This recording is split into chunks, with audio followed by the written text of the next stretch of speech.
Welcome to Seattle Hall Pass, a podcast with news and conversations about Seattle public schools. I'm Christy Robertson. And I'm Jane Tungstamo. In this episode, we are bringing you news from the Washington legislature, as what happens in Olympia also directly impacts our SPS kids. Let's kick things off with House Bill 1914. This is a really significant bill aiming to enhance special education services in a variety of ways. The bill got a hearing in the House Education Committee in the first week of the session and was brought for a vote last week. Which was week 2. Right. HB 1914 addresses several significant problems within special education. First, it shifts the burden of proof in due process hearings. What this means is that when parents sue the district, instead of having to prove that the district is not giving their child a free and appropriate education, the district has to show that they are. There was a hearing on Senate Bill 5883 last week, which tackled just the burden of proof, and there was a lot of great testimony. Here's Karen Pillar, the Director of Policy at Team Child. We really support the shifting of the burden of proof and production to school districts during the educational disputes that can sometimes lead to due process hearings. We represent students and their parents in these disputes, and we have found that when they attempt to raise a disagreement with a school district as a family of a student with a disability, they face many, many barriers. As Senator Trudeau already testified to, a barrier in the ability to speak, read, and write in English, to carve out unpaid time from their jobs and care for their families to participate in this dispute process, to navigate complicated legal landscapes that require them to write interrogatories, produce evidence, cross-examine witnesses, be deposed, and make legal arguments. And so this would shift one barrier properly to the school district. The school district holds the responsibility of producing education records. They have them. Their staff get paid to show up at these. Taxpayer dollars are used to pay for their attorneys. So under the current structure, really only families with wealth to hire an attorney, or the very few families who get a civil legal aid attorney, which is a very small number, really have access to this process. It levels the playing field, and it really will result in better resolution. I think, as has been said before, it really puts a little bit of emphasis on the school district side to really come to the table and resolve them, and it will save money. Back to HB 1914. Besides burden of proof, this bill also introduces a special education ombuds, expands reporting to parents about exactly which special education minutes their children are actually receiving in school. I think it adds some language supports and maybe a couple of other bits and pieces. The prime sponsor of this bill is Representative Travis Couture, who is from District 35, Shelton. He's very mission-driven for special education and for disabled kids, and he is my very favorite Republican. It was clear that he had put in a lot of legwork to get as many people as possible on board with the bill so that it could proceed with broad bipartisan support. And it worked. House Bill 1914 passed out of the Education Committee on January 18th, with lots of representatives chiming in to wish it well. The House Education Committee meeting of January 18th is well worth watching on TVW, and we'll play part of it here. I'll note that some of these legislators do tend to go on a bit, so I have condensed their messages. Here's Representative Ortiz-Self. One of the things that I get a lot of questions and concerns about are the whole federal IDEA, IEPs, minutes. It's a daunting world to walk into. This bill does several things towards that end, giving parents their rights in their language, which is important. So many of our English language learner parents can't even enter into this world. I think that's a critical piece. Having OEO come beside them and help, just even know that they're there to ask questions and get advice from. It gives the schools the possibility of being able to work with the ESDs and getting some additional support. So all of that coming together to help with the transparency and help parents to understand the system, I think is critical, especially for parents dealing with IEPs. So I thank you for bringing that forward, and I would urge a yes vote. Republican John McIntyre was the only vote against passage out of the Education Committee. He spoke to the perspective of the stress of requirements like these on teachers. I understand the difficulties that a parent may face. I also bring a different perspective. Prior to my time in the legislature, I was a teacher. I love teaching. It's something that brings me the most joy out of any activity I can do, probably except for playing poker and online chess. But I love taking something that's difficult to understand and mysterious and unfolding it and presenting it to somebody in a way that they can understand, and I see the light bulb go off above their head and they understand it. However, I can say that when I was a teacher, I was never so stressed, depressed, and burdened. I've done some incredible things that are difficult, but being a middle school science teacher was probably the hardest of all of them. If I had heard that this legislation was coming, it may have broke me off at some point. For thousands of teachers, their willingness to stay in the field hangs on by a thread.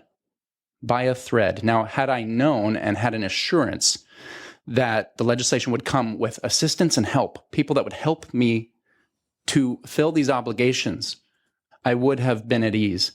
At this point, though, sadly, Madam Chair, I do not have those assurances. So sadly, at this time, I'm going to be a no.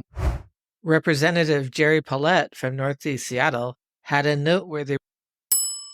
I want to start by thanking the prime sponsor, Representative Couture, for understanding and collaborating with parents and legislators who are concerned about the inability of children with disabilities to get the services that is their constitutional right to have in order to have a appropriate public education guaranteed by federal and state law.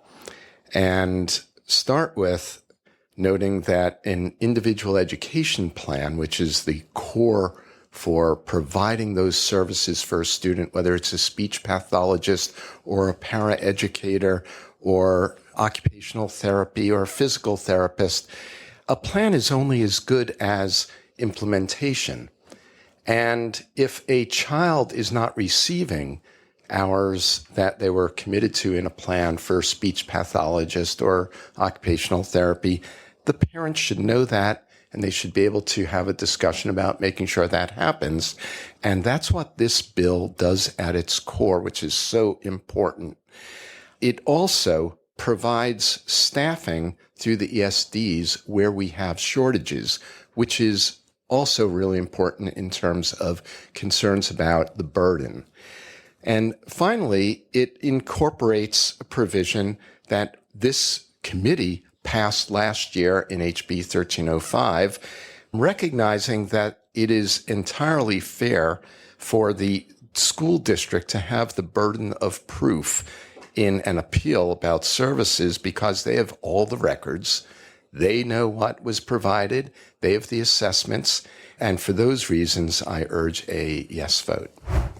And that was Rep. Paulette's bill last year, HB 1305. But then after it passed out of their committee, burden of proof got stripped out of it. So again, this is just the very first hurdle, so we'll see what happens next. And then there was Chair Santos making a strong plea to push for this bill to be heard in appropriations. Well, the chair would simply wrap up this conversation by also urging a yes vote. I will thank the bipartisan members of this committee for working on this proposed substitute so that we could get to a majority, if not a unanimity. While I hadn't planned to speak, I was moved to speak by the assistant ranking member's words. Because you spoke as a true teacher. There's not a teacher that I know who doesn't derive that joy that you described in being a teacher. And especially, and I'm speaking as the daughter of a special ed teacher, some of those children, the victories in academic success are so hard fought and hard won. And they may be small in comparison to a general education student, but they are equally important. And so I want to acknowledge the source of your concern. But I will also note that the biggest assurance to get these supports where they are needed is not in this committee. It is in the committee that is going to next. And so I urge members of this committee, as well as others, to utilize your resources to implore upon our appropriations members the level of import that you see attached to this bill. We urge our listeners to sign up for email updates to House Bill 1914. If and when it is scheduled for a hearing in the Appropriations Committee, you can then sign up to testify to this bill either remotely or in person. There is even an online form that you can fill out to have your position noted for the record, and that takes literally 2 minutes. We'll include a link in our show notes. You can also email your legislators and encourage them to support HB 1914, as well as encourage their colleagues to push it along. So, Christie, what's SJM 8007 about? So I was unfamiliar with this acronym. SJM actually stands for Senate Joint Memorial. And apparently a memorial is used to communicate from one legislative institute to another. And in this case, the Washington Senate is using this memorial to communicate to the U.S. Congress. And what they're asking for is for Congress to finally fully fund their portion of special education. Here's Alex Fairfortune, who was staff to the Senate Early Learning K-12 Committee, and she is providing the background on this history and the Joint Memorial. Thank you, Madam Chair and members. Alex Fairfortune staff. The Joint Memorial before you is SJM 8007 pertaining to IDEA funding. To provide brief background, according to a report issued by the Congressional Research Service when Congress enacted the predecessor legislation to the IDEA in 1975, a determination was made that the federal government would pay some of the excess cost related to educating children with disabilities. Congress's final determination was that the federal government would pay up to 40% of excess costs, a metric that is sometimes referred to as full funding. However, according to that same report, IDEA funding has fallen short of this full funding amount each year from the formula's enactment, coming closest in 2009 when funding reached 35%. Funding amounts currently average around 13%. The Joint Memorial before you requests that Congress pass and the President sign federal legislation to fully fund 40% of the costs of the IDEA. That concludes my remarks. In testimony, SCPTSA past President Samantha Fogg pointed out that, by coincidence, the federal underfunding currently happens to match the shortfall districts are facing. Last year, we had a lot of discussion with all of you around the multiplier, and I want to thank you for your additional investment in special education. But one of the things that I learned during that process is that the amount that we were asking for, the amount that is different between what districts were paying for special education and what they were receiving from the state, that amount is equal to the amount that the federal government is supposed to be contributing. And I was stunned that that was so nice and neat. I also want to say that I've been advocating on this issue at the federal level as well. And what we hear consistently is they need to hear more. They need to hear more voices. They need more pressure. And I see this as more pressure from you. And I really look forward to being in partnership with you, advocating at the federal level for the funding that our state needs, that our districts need, that our students need to access that basic education. Because we all know that this is about the civil rights of our students and honoring the intent of IDEA. Our federal government has an obligation, and I thank you for making sure that you put the pressure on them to meet that obligation. Okay, Jane, I hope all our listeners heard that. Congress needs to be feeling more pressure to fully fund their 40% share of the cost of special education. Another very important bill getting bipartisan support this year is House Bill 2058, which currently aims to grant all students access to free breakfast and lunch in public schools. That's right. HB 2058 was heard and passed out of the House Education Committee with unanimous support. We'll see how that goes as the bill proceeds along, because the beginning of last session there was also a bill that was going to fully fund meals for all kids, and it got quite watered down. I do hear both sides of the aisle talking pretty vehemently about the importance of this, at least in the Education Committee. So we will see what happens next in appropriations, where people will talk about what it's going to actually cost. School funding, of course, is a huge issue this session. It sure is. There's a major funding-related bill sponsored by Seattle's Jamie Peterson, Senate Bill 5770, which aims to provide state and local property tax reform. It was heard in the Ways and Means Committee last week. SB 5770 does a number of things, but the biggest change is that it increases the amount property taxes can go up per year from 1% to a maximum 3%, with some caveats and exemptions. That's a pretty big difference. I would love to hear from the budget team at Seattle Public Schools what impact, if any, this bill would have on our budget. The bill that would fund districts for all federally mandated student transportation is SB 5873. It passed out of its original committee and is slated for a hearing in Ways and Means this week, so that is a good sign. Another bill, Senate Bill 5882, would fund significantly more teaching assistants, office support staff, and non-instructional aides. It has passed out of the Senate Education Committee and is waiting to be heard by Ways and Means. So far, no bill to completely remove the special education cap, but SB 6014 would lift the cap to 17.25%, the amount requested by the governor. And it has passed out of education and is also awaiting a hearing in Ways and Means. We talked about how this cap works in our first legislative episode. If you're not familiar with the concept, you can go back and listen to that. So much to keep track of, Jane, and that's just the tip of the iceberg. Indeed.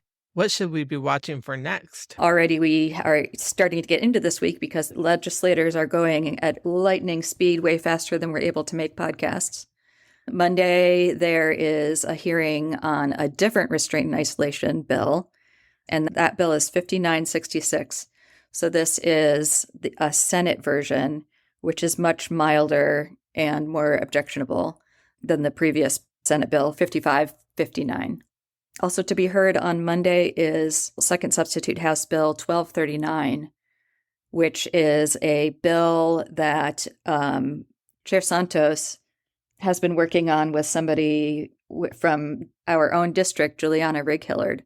Really important bill that aims to protect kids and make a better tracking system so that teachers who hurt kids can be held to account. Tuesday, there's a Ways and Means hearing on student transportation. Wednesday, there's an early learning K-12 hearing on paraeducator compensation and the Student Mental Health Network. Those are just a few of what's coming up this week. If you want to see the whole schedule, there's lots of tools on the legislative website where you can track, for example, the education committees in both houses and find out when they're meeting or when they're hearing your favorite bill. Okay, so let's take a look at the calendar, which seems to speed up as it goes along. The first deadline is approaching quickly, Wednesday, January 31st. Yep, that's the last day cutoff for most committees to pass bills. Any that need to be heard by a fiscal or transportation committee after that, they only have 5 more days to get through that hurdle. So February 5th is the deadline for those committees. That's right. February 13th is the next key date, marking the last day a bill can pass in its house of origin. After that, committees have until February 21st and 26th to pass bills from the opposite house, with some exceptions for fiscal matters. And March 1st is a cutoff for passing bills from the opposite house. Then only 6 days later, the session ends, March 7th. This date is dictated by the state constitution for when a short session has to end. No wonder everything's going so fast and furious. Sometimes there are 4 committees meeting at the same time in each of the 4 time slots in a day. If you're ever bored, go to tvw.org and click on the live button. You can see what's going on or listen to any previous hearing. And that concludes this episode. Don't forget to check out our show notes on seattlehallpass.org. We'll link to all of these bills, and you can sign in or track how they progress. If we missed one of your favorite bills, email us at hello@seattlehallpass.org. Thanks for listening, and tell your friends about us. This is Christy Robertson. And I'm Jane Tungstamel. Join us next time on Seattle Hall Pass.